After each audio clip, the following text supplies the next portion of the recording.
ಎಚ್.ಡಿ.ಕೆ. ನಿರಾಣಿ ಜೊಲ್ಲೆ ಹಾಗೂ ರೆಡ್ಡಿಗೆ ಕಾಂಗ್ರೆಸ್ ಶಾಕ್. ಪ್ರಾಸಿಕ್ಯೂಷನ್ಗೆ ಅನುಮತಿ ಕೋರಿ ಒತ್ತಾಯ. ನಾನು ನಿನ್ನೆ ಕೂಡ ಹೇಳಿದ್ದೆ, ಒಬ್ಬೊಬ್ಬರ ಹಗರಣಗಳು ಕೂಡ ಈಚೆ ಬರ್ತವೆ. ಅದೇ ರೀತಿಯಲ್ಲಿ ಇವತ್ತು CM ಸಿದ್ದರಾಮಯ್ಯ ಅವರು ಸಂಪುಟ ಸಭೆಯನ್ನು ನಡೆಸಿದ್ರು. ಈ ಸಿದ್ದರಾಮಯ್ಯ ಅವರು ವಿರುದ್ಧ ಪ್ರಾಸಿಕ್ಯೂಷನ್ಗೆ ಅನುಮತಿ ನೀಡಿದ್ದ ರಾಜ್ಯಪಾಲರಿಗೆ ಒಂದು ಟಕ್ಕರ್ ಕೊಡಲು ಸಚಿವ ಸಂಪುಟ ಒಂದು ತೀರ್ಮಾನವನ್ನು ತೆಗೆದುಕೊಂಡಿರ್ತಕ್ಕಂಥದ್ದು.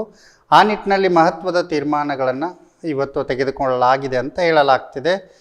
ಈಗಾಗಲೇ ರಾಜ್ಯಪಾಲರ ಮುಂದೆ BJP JDS ನಾಯಕರ ವಿರುದ್ಧ ಭ್ರಷ್ಟಾಚಾರ ತಡೆ ಕಾಯ್ದೆ ಅಡಿಯಲ್ಲಿ ತನಿಖಾ ಸಂಸ್ಥೆಗಳು ಸಲ್ಲಿಸಿದ್ದಂಥ ಪ್ರಾಸಿಕ್ಯೂಷನ್ ಅನುಮತಿ ಅರ್ಜಿ ಬಾಕಿ ಇರತಕ್ಕಂಥ ಪ್ರಮುಖವಾಗಿ ಶಶಿಕಲಾ ಜೊಲ್ಲೆ, ಮುರುಗೇಶ್ ನಿರಾಣಿ ಹಾಗೂ HD ಕುಮಾರಸ್ವಾಮಿ ಅಲ್ಲದೆ ಜನಾರ್ದನ್ ರೆಡ್ಡಿ ಅವರ ವಿರುದ್ಧದ ಪ್ರಕರಣಗಳಲ್ಲಿ ಪ್ರಾಸಿಕ್ಯೂಷನ್ಗೆ ಅನುಮತಿ ಕೋರಲಾಗಿತ್ತು ತನಿಖಾ ಸಂಸ್ಥೆಗಳಿಂದ.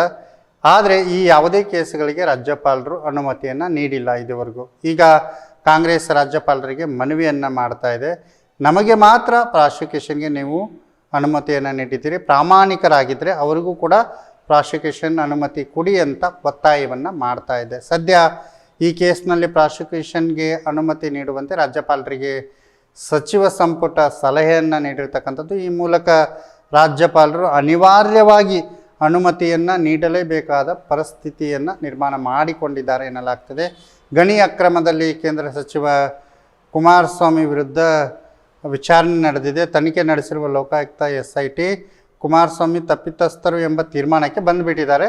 ಸ್ವತಃ ರಾಜ್ಯಪಾಲರಿಗೆ ಪ್ರಾಸಿಕ್ಯೂಷನ್ಗೆ ಅನುಮತಿ ಕೊಡಿ ಅಂತ ಹೇಳಿಬಿಟ್ಟು 10 ತಿಂಗಳ ಹಿಂದೆಯೇ ಅವರು ಮನವಿಯನ್ನು ಮಾಡಿಕೊಂಡಿದ್ದರು. ಆದರೂ ಕೂಡ ಇದುವರೆಗೂ ಆ ವಿಚಾರದಲ್ಲಿ ರಾಜ್ಯಪಾಲರು ಯಾವುದೇ ರೀತಿಯ ತೀರ್ಮಾನಗಳನ್ನು ತೆಗೆದುಕೊಂಡಿಲ್ಲ. ಅದು ಅಲ್ಲದೆ ಅಕ್ರಮವಾಗಿ ಏನು ಶಶಿಕಲಾ ಜೊಲ್ಲೆ ಅವರ ವಿರುದ್ಧ ದೂರು ನೀಡಲಾಗಿತ್ತು, ಅಕ್ರಮವಾಗಿ ಮೊಟ್ಟೆ ಟೆಂಡರ್ ಪ್ರಕರಣದಲ್ಲಿ ಅವರ ಒಂದು ಆರೋಪ ಇದೆ. ಇದಕ್ಕೆ ಸಂಬಂಧಪಟ್ಟಂತೆ ಸಾಮಾಜಿಕ ಕಾರ್ಯಕರ್ತರು ರಾಜ್ಯಪಾಲರಿಗೆ ಪತ್ರವನ್ನು ಬರೆದಿದ್ದರು. ಸಾಮಾಜಿಕ ಕಾರ್ಯಕರ್ತರೊಬ್ಬರು ACBಯಲ್ಲಿ ತನಿಖೆ ಕೂಡ ನಡೀತು.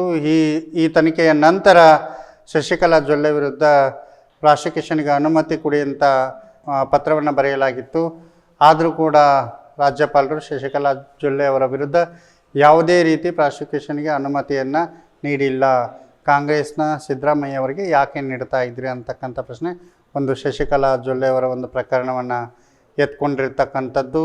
ಅದು ಅಲ್ಲದೆ ಜನಾರ್ದನ್ ರೆಡ್ಡಿ ಅವರ ವಿರುದ್ಧ ರಾಜ್ಯಪಾಲರಿಗೆ ದೂರು ನೀಡಲಾಗಿತ್ತು. ಅಕ್ರಮ ಗಣಿಗಾರಿಕೆ ಪ್ರಕರಣದ ವಿಚಾರಣೆಗೆ ಅನುಮತಿ ನೀಡುವಂತೆ ಮನವಿಯನ್ನು ಮಾಡಲಾಗಿತ್ತು. ಇದರಲ್ಲೂ ಕೂಡ ರಾಜ್ಯಪಾಲರು ಯಾವುದೇ ರೀತಿಯ ತೀರ್ಮಾನಕ್ಕೆ ಬಂದಿರಲಿಲ್ಲ, ಪ್ರಾಸಿಕ್ಯೂಷನ್ಗೆ ಅನುಮತಿಯನ್ನು ನೀಡಿರಲಿಲ್ಲ. ಕಾಂಗ್ರೆಸ್ನ ಸಿದ್ದರಾಮಯ್ಯ ಅವರಿಗೆ ಮಾತ್ರ ಯಾಕೆ ಅನುಮತಿಯನ್ನು ಪ್ರಾಮಾಣಿಕರಾಗಿದ್ದರೆ ಅವರಿಗೂ ಕೂಡ ಪ್ರಾಸಿಕ್ಯೂಷನ್ಗೆ ಅನುಮತಿಯನ್ನು ನೀಡಿ ಅಂತಕ್ಕಂಥ ಒತ್ತಾಯವನ್ನು ಮಾಡಿದ್ದಾರೆ. ಮಾಜಿ ಸಚಿವ ಮುರುಗೇಶ್ ನಿರಾಣಿ ವಿರುದ್ಧ ಕೂಡ ದೂರು ನೀಡಲಾಗಿತ್ತು. ಇನ್ವೆಸ್ಟ್ ಕರ್ನಾಟಕ ವಿಡಿಯೋ ಚಿತ್ರೀಕರಣ ಅಕ್ರಮದ ಆರೋಪ ಇದೆ ಅವರಲ್ಲಿ, ಅದರ ವಿರುದ್ಧ ಕೂಡ ಅನುಮತಿಯನ್ನು ಕೋರಲಾಗಿತ್ತು.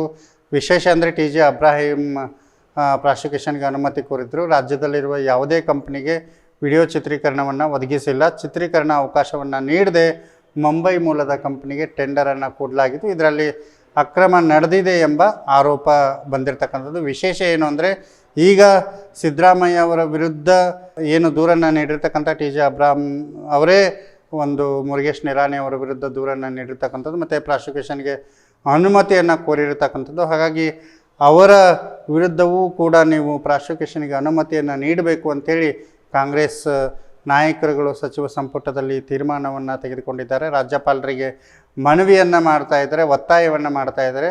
ಈ ಎಲ್ಲ ಪ್ರಕರಣಗಳಿಗೂ ಕೂಡ ನೀವು ಪ್ರಾಸಿಕ್ಯೂಷನ್ಗೆ ಅನುಮತಿಯನ್ನು ನೀಡಬೇಕು ಅಂಥೇಳಿ ರಾಜ್ಯಪಾಲರಿಗೆ ಒತ್ತಡವನ್ನು ಹೇರ್ತಿದ್ದಾರೆ. ಈ ಎಲ್ಲ ಬೆಳವಣಿಗೆಗಳ ನಂತರ ಈಗ ರಾಜ್ಯಪಾಲರು ಏನಾದರೂ ಈ ಎಲ್ಲ ಉಳಿದ ಪ್ರಕರಣಗಳಿಗೆ ಏನು ತನಿಖೆಗೆ ಅನುಮತಿಯನ್ನು ನೀಡಿದರೆ ಬಹುತೇಕ HD ಕುಮಾರಸ್ವಾಮಿ ಅವ್ರಿಗೂ ಸಂಕಷ್ಟ ಎದುರಾಗುವ ಸಾಧ್ಯತೆಗಳಿದೆ. ಮುರುಗೇಶ್ ನಿರಾಣಿ ಅವ್ರಿಗೂ ಕೂಡ ಸಂಕಷ್ಟ ಎದುರಾಗುವ ಸಾಧ್ಯತೆಗಳಿವೆ. ಜೊತೆಗೆ ಶಶಿಕಲಾ ಜೊಲ್ಲೆ ಅವರಿಗೆ ಅಕ್ರಮ ಮೊಟ್ಟೆ ಪ್ರಕರಣದ ಆರೋಪ ಇದೆ ಅವರ ಮೇಲೆ, ಅವರ ವಿರುದ್ಧವೂ ಕೂಡ ಏನು ತನಿಖೆ ಆಗುವ ಸಾಧ್ಯತೆ ಇದೆ. ಜನಾರ್ದನ್ ರೆಡ್ಡಿ ಅವ್ರಿಗೂ ಕೂಡ ಇದು ಸಂಕಷ್ಟ ತಂದಿಡಲಿದೆ. ಒಟ್ಟಿನಲ್ಲಿ ಕಾಂಗ್ರೆಸ್ ಒಗ್ಗಟ್ಟಾಗಿ ಏನು NDA ನಾಯಕರ ವಿರುದ್ಧ ಹೋರಾಟವನ್ನು ಮಾಡ್ತಾ ಇದ್ದಾರೆ, ರಾಜ್ಯಪಾಲರ ವಿರುದ್ಧವನ್ನು ಹೋರಾಟ ಮಾಡ್ತಾ ಇದ್ದಾರೆ. ಹಾಗಾಗಿ ಕಾಂಗ್ರೆಸ್ನ ಈ ನಿರ್ಧಾರ ಎಚ್ ಡಿ ಕುಮಾರಸ್ವಾಮಿ ಅವರಿಗೆ, ಮುರುಗೇಶ್ ನಿರಾಣಿ ಅವರಿಗೆ, ಶಶಿಕಲಾ ಜೊಲ್ಲೆ ಅವರಿಗೆ ಮತ್ತು ಜನಾರ್ದನ್ ರೆಡ್ಡಿ ಅವರಿಗೆ ಸಂಕಷ್ಟವನ್ನು ತಂದಿಡಲಿದೆ ಅಂತ ಹೇಳಲಾಗ್ತಿದೆ.